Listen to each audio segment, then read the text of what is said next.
ሰላም እንዴት አላችሁ? የኢትዮ ታይምስ ቤተሰቦቻችን ለሰዓቱ የተመረጡ አዳዲስ መረጃዎችን ይዘንላችሁ ቀርበናል። ከመረጃዎቻችን መካከልም የፋኖ አመራሮች በአዲስ አበባ ሲዘዋወሩ ውለዋል። የአማራ ፋኖ ህዝባዊ ድርጅት አመራሮች በአዲስ አበባ በአጭር ጊዜ ታየ የተባለውን የልማት ስራ ጎብኝተው የሚደነቅ ነው የሚል አስተያየት ሰጥተዋል። ይህ በእንዲህ እንዳለም በምስራቅ ጎጃም ዞን ለጽንፈኛው ሲል በጠራ ቡድን ሊደርስ የነበረ ተተኳሽ መሳሪያ መያዙን የኢፌዴሪ መከላከያ ሰራዊት ገልጿል። በሌላ በኩል ደግሞ በምስራቅ እዝ የኮሩ አዛዥ ብርጋዴር ጀነራል ፈይሳ አየለ ሰራዊቱ በተሰማራበት የሶማሌ ቦርደር አካባቢ ሰላምን ከማስፈንና ደህንነትን ከማረጋገጥ ባለፈ ቀጣይ ለሚሰጠው ማንኛውም አገራዊ ግዳጅ ከምን ጊዜውም በላይ በላቀ የዝግጁነት ደረጃ ላይ እንደሚገኝ አረጋግጠዋል። በሌላ መረጃ ደግሞ የአማራ ፋኖ ብሔራዊ ንቅናቄ በ3 ተሽከርካሪዎች ተሳፍረው ከመርሳ አባ ጌቴዬ ወደ ደሴ ሲንቀሳቀሱ የነበሩ የአገዛዙ ወታደሮች የላውንቸር ጥቃት ተፈጽሞባቸው በርካቶች ተገደሉ የሚል መግለጫ አውጥቷል። ይህ በእንዲህ እንዳለም በጋምቤላ ክልል ከዋና ከተማዋ በስተቀር አብዛኛው የክልሉ ታጣቂዎችን ተቆጣጥሮ የሚገኘው የጋምቤላ ታጣቂ ኃይል ጥምረት በአገራዊ ጉዳይ ከፋኖ ጋር አብሬ መስራት ፈልጋለሁ ማለቱ ተሰምቷል። ይህ መረጃ በዜናችን በዝርዝር እንመለከተዋለን። ከነዚህ መረጃዎች በተጨማሪ አሜሪካ ከዓለም ጤና ድርጅት በይፋ እንደለቀቀች መግለጹ፣ ኢትዮጵያ ከቻይና ብራዚልና ደቡብ አፍሪካ ጋር የተፈራረመቻቸውን ወንጀለኞችን አሳልፎ የመስጠትና የታራሚዎች ዝውውር ስምምነቶችን ማጽደቋን፣ በጋምቤላ ከተማ ከነገ ጀምሮ ላልተወሰነ ጊዜ ሞተር ሳይክል ማሽከርከር መከልከሉን፣ የአማራ ብሔራዊ ንቅናቄ አብን የፓርላማ ተመራጩ ዶክተር ደሳለኝ ጫኔ ኢትዮጵያና ቻይና የደረሱበት አይነት የሁለትዮሽ ስምምነቶች የአገሪቱን ብሔራዊና ኢኮኖሚያዊ ጥቅም ይጎዳል የሚል ግምገማ እንዳላቸው ለተወካዮች ምክር ቤት አባላት መግለጻቸውን፣ ምስጢራዊው የሩሲያ ሬዲዮ ጣቢያ ዩቪቢ 76 ያልተለመደ የኮድ መልእክት እንዳስተላለፈ መገለጹና ሌሎችን በዝርዝር የምንመለከታቸው መረጃዎች ይዘንላችሁ ቀርበናል። ዝርዝር መረጃችንን ለማድመጥ ቻናላችንን ሰብስክራይብ በማድረግ የደወል ምልክቷን በመጫንና መረጃውም ለብዙዎች እንዲዳረስ ላይክ በማድረግ እስከ መጨረሻው አብራችሁን ቆዩ።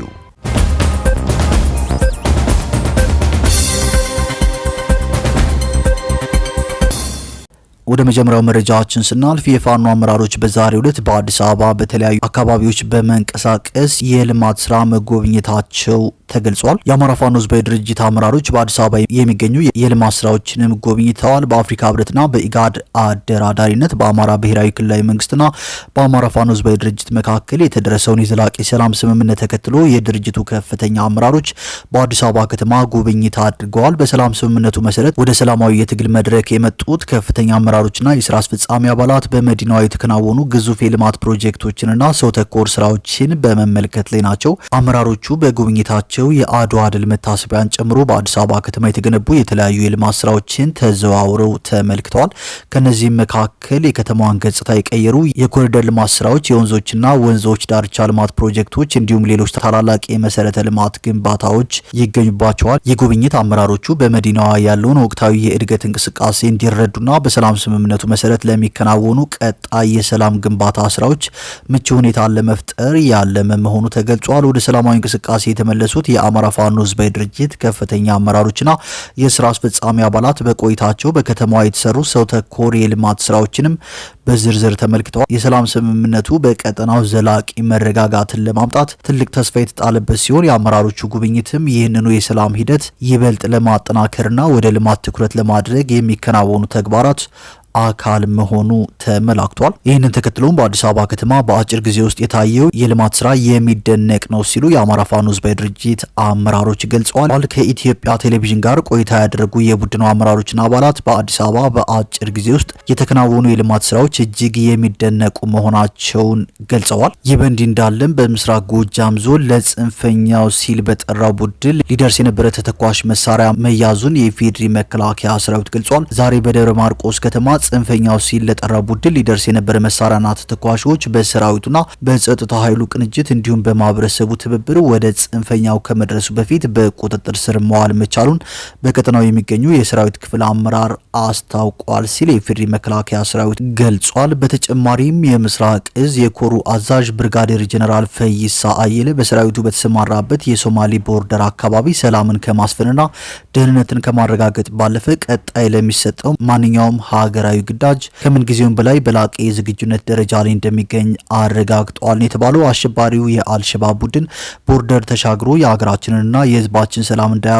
የኮሩ የሰራዊት አባላት ከወትሮ በተለየ መልኩ ዝግጁነታቸውን ስለማሟላታቸው ተመልክተዋል። ብርጋዴር ጄኔራል ፈይሳ አየለ ሀገር እንደ ሀገር ሉዓላዊነቷ ይከበር፣ ህዝቦቿ በሰላም የመኖር ህልውናቸው ጠበቅ ዘንድ ሰራዊቱ የከፈለው መስዋዕትነት ታሪክ የማይሽረው እንደሆነ ለኮሩ ሰራዊት አባላት ገልጸዋል። ሀገርና ህዝብን ይበልጥ ለማገልገል እየወሰዳችሁ ባለው ስልጠና መሰረት የሚሰጠው ተልእኮ የአገር አደራው የህዝብ እንደሆነ በመረዳት ማንኛውንም ግዳጅ በቁርጠኝነትና በጀግንነት መወጣት ይገባል ሲሉም ብርጋዴር ጄኔራል ፈይሳ አስገንዝበዋል። ይህ በእንዲህ እንዳለም በሶስት ተሽከርካሪዎች ተሳፍረው ከመርሳ አባጌትዬ ወደ ደሴ ሲንቀሳቀሱ የነበሩ የአገዛዙ ወታደሮች የላውንቸር ጥቃት ተፈጽሞባቸው በርካቶች መገደላቸውን የአማራ ፋኖ ብሔራዊ ንቅናቄ ገልጿል። ጥቃቱ ከተገደሉት መካከል ስምና ማዕረጋቸው ለጊዜው ያልታወቀ ከፍተኛ ወታደራዊ አዛዦች እንደሚገኙበትም ገልጸዋል። በሌላ መረጃ ደግሞ በጋምቤላ ክልል ከዋና ከተማዋ በስተቀር አብዛኛው የክልሉ አካባቢዎችን ተቆጣጥሮ የሚገኘው የጋምቤላ ታጣቂ ኃይል ጥምረት በአገራዊ ጉዳይ ከፋኖ ጋር አብሬ መስራት ፈልጋለሁ ማለቱ ተሰምቷል። ታጣቂ ኃይሉ ባወጣው መግለጫ ከሰሞኑ የአማራ ፋኖ ብሔራዊ ንቅናቄ ያቀረበውን ጥሪ በመቀበልም አብሮ መስራት እንደሚፈልግ ገልጿል ሲል የአማራ ፋኖ ብሔራዊ ንቅናቄ አስታውቋል። በሌላ መረጃ ደግሞ በጋምቤላ ከተማ ከዛሬ ጀምሮ ላልተወሰነ ጊዜ ሞተር ሳይክል ማሽከርከር ተከልክሏል። በጋምቤላ ከተማ ባለው ወቅታዊ የጸጥታ ሁኔታ ምክንያት ከዛሬ ጀምሮ የመንግስትም ሆነ የግል ሞተር ሳይክሎች ላልተወሰነ ጊዜ ማሽከርከር በጥብቅ የተከለከለ መሆኑን የከተማው አስተዳደር አስታውቋል። በከተማው የሚገኙ ሆቴሎችና ግሮሰሪዎችም አገልግሎት መስጠት የሚችሉት እስከ ምሽቱ 2 ሰዓት ድረስ ብቻ እንደሆነ አስተዳደሩ አስታውቋል።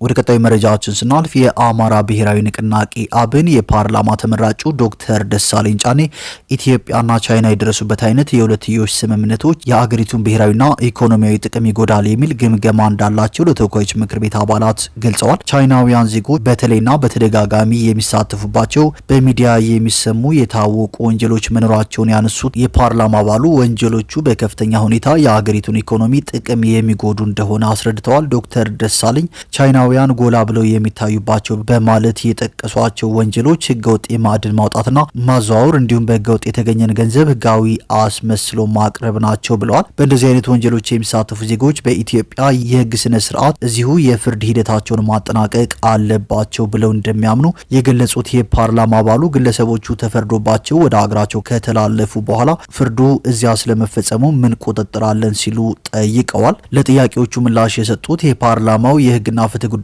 ቋሚ ኮሚቴ ሰብሳቢ አዋጁ ፍርደኞች ወደ ሀገራቸው ሲመለሱ ይለቀቃሉ የሚል አንድምታ እንደሌለው አንስተዋል። ፍርደኞችን ለመለዋወጥ ህጋዊ ስምምነት ያስፈልገው ለአሰራር ምቾት በማሰብ እንጂ አስቀድሞም በዲፕሎማሲያዊ መንገድ እስረኞችን የማስተላለፍ ስራ ሲከናወን እንደነበረ አስታውሰዋል።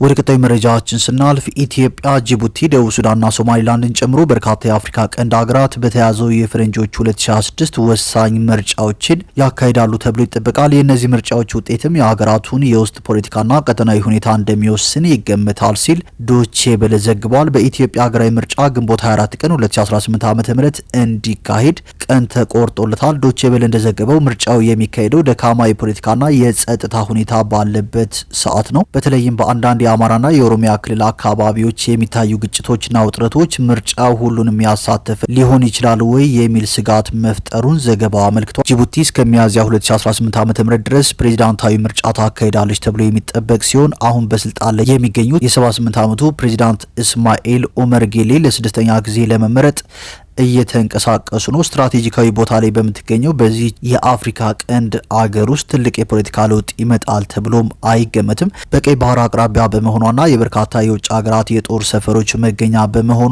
የአገሪቱ መረጋጋት በዓለም አቀፍ ኃይሎች ዘንድ በጥብቅ ክትትል ይደረግበታል። በደቡብ ሱዳን ታህሳስ 13 ቀን 2019 ዓ.ም ሊካሄድ የታቀደው ምርጫ አገሪቱ ነጻነቷን ካገኘች በኋላ የምታደርገው የመጀመሪያው አጠቃላይ ምርጫ እንደሆነም ይጠበቃል። ወደ ቀጣዩ መረጃዎችን ስናልፍ ኢትዮጵያና ቤላሩስ በወታደራዊ ዘርፍ በጋራ ለመስራት የሚያስችል የሁለትዮሽ የመግባቢያ ስምምነት መፈራረማቸውን መከላከያ ሰራዊት አስታውቋል። የቤላሩስ አየር ኃይል ከዛሬ ጀምሮ በሚከበረው 9ኛው የኢትዮጵያ የአየር ኃይል የምስረታ በዓል ላይ የአየር ትርኢት እንደሚያቀርብም ተገልጿል። የመግባቢያ ስምምነቱን የፌዴሪ መከላከያ ሚኒስትር ኢንጂነር አይሻ መሐመድና የቤላሩስ አቻቸው ዲሚትሪ ፓንተስ በአዲስ አበባ ተፈራርመዋል። ይህ ስምምነት የተካሄደው ባሳለፍነው መስከረም ወር የኢትዮጵያ የአየር ኃይል ዋና አዛዥ ሌተናል ጄኔራል ይልማ መርዳሳ ከቤላሩሱ የመከላከያ ሚኒስትር ቪክቶር ክሬኒን ጋር የሁለቱን ሀገራት ወታደራዊ ትብብር ለማጠናከር ያለመ ውይይት ማካሄዳቸውን ተከትሎ ነው። ኢንጂነር አይሻ መሐመድ የመግባቢያ ስምምነቱ የሀገራችንን ወታደራዊ ቴክኖሎጂና ኢንዱስትሪ ለማሳደግና በወታደራዊ ምርቶች ራሳችንን ለመቻል እየተደረገ ላለው ጥረት ከፍተኛ ጠቀሜታ አለው ሲሉ ገልጸዋል። እንደ መከላከያ ሚኒስቴር መረጃ የቤላሩስ የመከላከያ ሚኒስትር ዲሚትሪ ፓንተስ የመግባቢያ ስምምነቱ የሀገራቱን የቆየ ወዳጅነት ወደ ላቀ ደረጃ ያሸጋግረዋል ብለዋል። ሁለቱ ወዳጅ ሀገራት የተለያዩ ፕሮጀክቶችን በጋራ እየሰሩ እንደሚገኙ የጠቆሙት ሚኒስትሩ ስምምነቱ በተለያዩ አዳዲስ ዘርፎች ለመሰማራት የሚያስችል እድል የፈጠረ መሆኑንም ተናግረዋል። ወደ ቀጣዩ መረጃዎችን ስናልፍ አሜሪካ ከዓለም ጤና ድርጅት በይፋ ለቃለች። ድርጅቱ በበኩሉ አገሪቱ ከአባልነት ከመውጣቷ በፊት የአባልነት ክፍያን እንድትፈጽም አሳስቧል። ፕሬዚዳንት ዶናልድ ትራምፕ አሜሪካን ከዓለም አቀፉ የጤና ድርጅት አባልነት ለማስወጣት ማቀዳቸውን ካስታወቁ ከአንድ ዓመት በኋላ አገሪቱ ትናንት ሐሙስ ዕለት ከድርጅቱ በይፋ ለቃ መውጣቷ ተገልጿል። ትራምፕ ለዚህ እርምጃቸው እንደ ምክንያት ያቀረቡት ድርጅቱ የኮሮና ቫይረስ ወረርሽኝን ጉዳይ በአግባቡ አልያዘም፣ አስፈላጊ የሆኑ ለውጦችን ተግባራዊ አላደረገም፣ እንዲሁም ከአንዳንድ አባል ሀገራት ተገቢ ያልሆነ የፖለቲካ ተጽዕኖ ይደረግበታል የሚሉ ነጥቦችን አንስተዋል። አሜሪካ 194 አባል ሀገራት ባሉት ድርጅት ተጽዕኖ ፈጣሪ አባል ከመሆኗም በላይ እንደ ኢሮፓያን አቆጣጠር በ1948 ድርጅቱ ሲመሰረት ቁልፍ ሚና የነበራት በመሆኑ ለቃ መውጣቷ የዓለም አቀፍ ጤና ባለሙያዎችንና ባለስልጣናትን ማስደንገጡን ዋሽንግተን ፖስት ዘግቧል። በተጨማሪም ሀገሪቱ በታሪክ የድርጅቱ ትልቅ የገንዘብ ድጋፍ አድራጊ ነበረች ሲል ዘገባው አመልክቷል። እንደ ዓለም ጤና ድርጅት ገለጻ አሜሪካ ከአባልነት ከመውጣቷ በፊት ያለባትን የገንዘብ ክፍያ ግዴታዎች መወጣት ይኖርባታል። የድርጅቱ ስራ አስፈጻሚ ቦርድን በየካቲት ወር በሚያደርገው ስብሰባ ይህንኑ ጉዳይ ለመመልከት ቀጠሮ ይዟል። የህዝብ ጤና ባለሙያዎች አሜሪካ ከድርጅቱ ወጥታ እንዴት ዓለም አቀፍ የህዝብ ጤና መሪነቷን ልትቀጥል እንደምትችልም ጥያቄ ያነሱ ይገኛሉ። የጆርጅ ታውን ዩኒቨርሲቲ የህግ ፕሮፌሰርና የዓለም ጤና ድርጅት የብሔራዊና ዓለም አቀፍ ጤና ህግ ትብብር ማዕከል ዳይሬክተር ላውረንስ ጎስቲን ሲናገሩ የትራምፕ አስተዳደር በዓለም አቀፍ ጤና ላይ መምራት እችላለሁ ብሎ ማሰቡ አስቂኝ ነው ሲሉ ተናግረዋል። ወደ ቀጣዩ መረጃችን ስናልፍ የእስራኤል ቻናል 12 ሚዲያ አሜሪካ በሚቀጥሉት ቀናት ውስጥ በኢራን ላይ ለሚሰነዘር ጥቃት በቀጠናው ውስጥ ዝግጅቷን እንደምታጠናቅቅ ይጠበቃል ሲል ዘግቧል። በሌላ በኩል ደግሞ ኢራን በተጠንቀቅ ቆመናል የሚል ምላሽ ሰጥታለች። የኢራን ዋና የጦር አዛዥ መሐመድ ፓኩበር የኢራን ጦር በተጠንቀቅ ዝግጁ መሆኑን በመግለጽ አሜሪካና እስራኤል ድጋሚ የተሳሳተ ስሌት ውስጥ እንዳይገቡ አስጠንቅቀዋል። አሜሪካ በኢራን ላይ በማንኛውም ሰዓት ጥቃት ልትሰነዝር እንደምትችልም ዓለም አቀፍ ሚዲያዎች እየዘገቡ ይገኛሉ። ወደ መጨረሻው መረጃችን ስናልፍ ምስጢራዊው የሩሲያ የሬዲዮ ጣቢያ UVB76 ያልተለመደ የኮድ መልእክት አስተላልፏል። ከቀዝቃዛው ጦርነት ዘመን ጀምሮ ሲንቀሳቀስ የቆየውና UVB76 በሚል መጠሪያ የሚታወቀው የሩሲያ አጭር ማዕከል የሬዲዮ ጣቢያ በታህሳስ ወር ሁለተኛ ሳምንት 2025 ላይ ያልተለመደ የምስጢር መልእክት ማስተላለፉ የዓለምን ትኩረት ስቧል። ጣቢያው በሞስኮ አቆጣጠር ከረፋዱ 4 ሰዓት ከ37 ላይ ያስተላለፈው ይህ መልእክት በቀጠናው ካለው ከፍተኛ ውጥረት ጋር ተዳምሮ ጥብቅ ክትትል እየተደረገበት ይገኛል። ይህ የሬዲዮ ጣቢያ ከ1970ዎቹ ጀምሮ በ4625 ኪሎ ሄርዝ ሞገድ ላይ ተከታታይነት ያለው የቡዚንግ ድምጽ የሚያስተላልፍ ሲሆን አልፎ አልፎ በሚተላለፉ የሰው ድምጽ መልእክቶች መቋረጡ ይታወቃል።